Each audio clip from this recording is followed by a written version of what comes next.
Assalamualaikum dan salam sejahtera. Nama diberi Sazina Izzati binti Hanif alias Umar Hanif. Saya berusia 20 tahun. Saya merupakan anak sulung daripada 4 orang adik-beradik. Saya berasal dari Pekan Pahang. Saya merupakan bekas pelajar Sekolah Menengah Kebahasaan Sultan Ahmad Pekan Pahang. Kini, saya telah melanjutkan pelajaran di Kolej Matrikulasi Pahang Gambang. Saya telah mengambil 4 subjek utama iaitu Kimia, Biologi, Fizik dan Matematik. Sejak dari sekolah lagi, saya telah melibatkan diri dalam pelbagai aktiviti dan jawatan. Antaranya, saya telah dilantik menjadi bendahari bagi kelab Bahasa Inggeris. Jawatan tersebut telah mendidik saya menjadi seorang yang berani, amanah dan bertanggungjawab.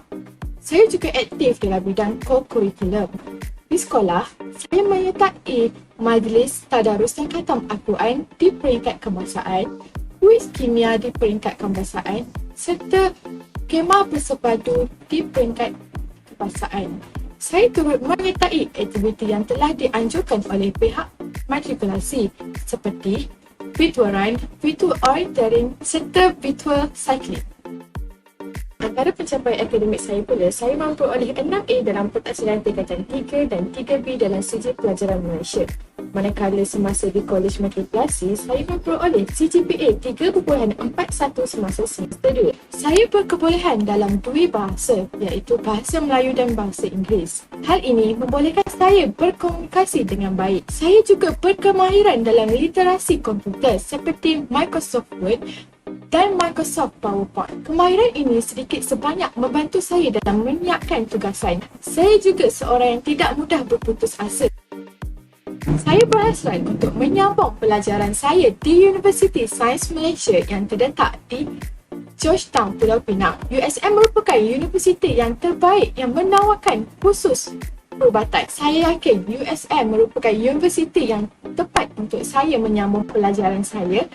Ekoran lahirnya kedua yang telah berjaya. Selain itu, USM menjadi tarikan saya kerana kemudahan yang lengkap yang dapat menimbulkan suasana yang harmoni dan keseronokan untuk belajar. Saya berharap pihak USM dapat membantu saya menjadi pelajar yang berjaya. Terima kasih kerana menonton video saya.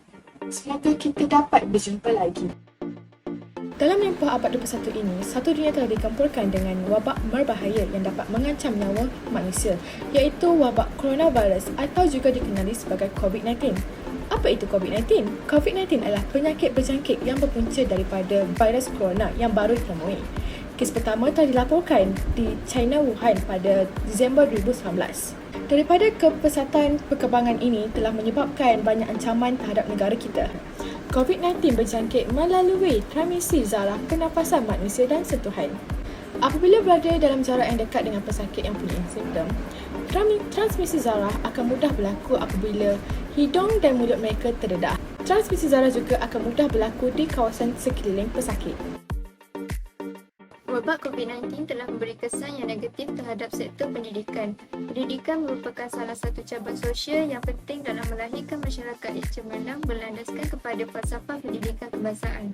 Dan munculnya wabak COVID-19 telah menjejaskan keseluruhan institusi pendidikan. Sepanjang Perintah Kawalan Pergerakan, usaha dilakukan oleh Kementerian Pendidikan untuk meneruskan pengajaran dan pembelajaran ialah kelas tradisional telah digantikan dengan kelas dalam talian. Kelas dalam talian telah diperkenalkan dan digunakan secara meluas sejak berlakunya pandemik. Sebarang penilaian dan peperiksaan juga dilakukan secara atas talian. Pembelajaran dalam talian melibatkan komunikasi antara pelajar dan pengajar, sama seperti pembelajaran biasa. Walau bagaimanapun, norma baharu ini memberi kesan terhadap tahap penguasaan dan pencapaian akademik murid kerana terdapat pelbagai cabaran dan halangan seperti kewangan, motivasi murid, masalah akses internet dan kekurangan bahan belajar. Manakala dari segi ekonomi, kadar pengangguran di Malaysia semakin meningkat akibat para pekerja terpaksa diberhentikan semenjak PKP diumumkan. Hampir seluruh sektor diarahkan tutup mengakibatkan kebanyakan pihak terpaksa menanggung kerugian yang besar serta terpaksa membuang pekerjanya bagi mengurangkan beban mereka. Selain itu, aktiviti pelancongan juga tersekat mengakibatkan sektor pelancongan mengalami kerugian yang besar sebanyak 300 juta ringgit Malaysia. Semua pantai dan pusat pelancongan seperti pusat rekreasi diarahkan tutup. Bukan itu sahaja, dengan negara China yang merupakan rakan dagang terbesar Malaysia, ekonomi negara turut terjejas secara langsung. Pakar ekonomi telah memberikan amaran bahawa pandemik yang berpanjangan ini dapat memberikan impak yang ketara terhadap KDNK negara.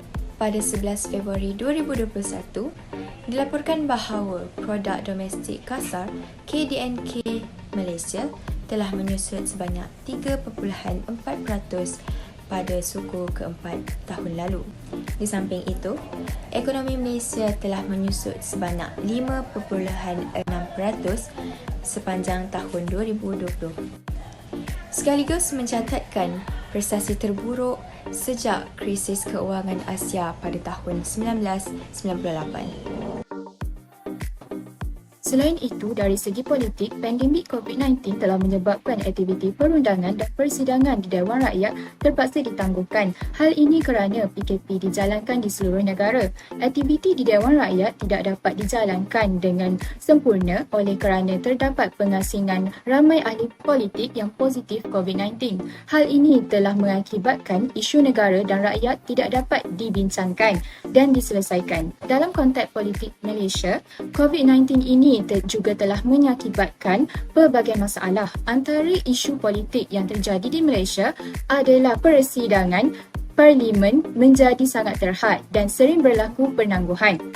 Pemimpin politik tidak dapat menganjurkan Perhimpunan Agung dan terpaksa menggunakan teknologi digital untuk menyelesaikan pelbagai urusan. Antaranya adalah tidak dapat berkempen secara besar-besaran kerana perlu menjaga jarak dan juga kerajaan harus mengeluarkan perbelanjaan yang tinggi untuk bantuan kepada rakyat yang terjejas akibat pandemik COVID-19 ini. Oleh itu, kami berharap agar Malaysia dapat mengatasi masalah pandemik ini agar kestabilan negara terjamin.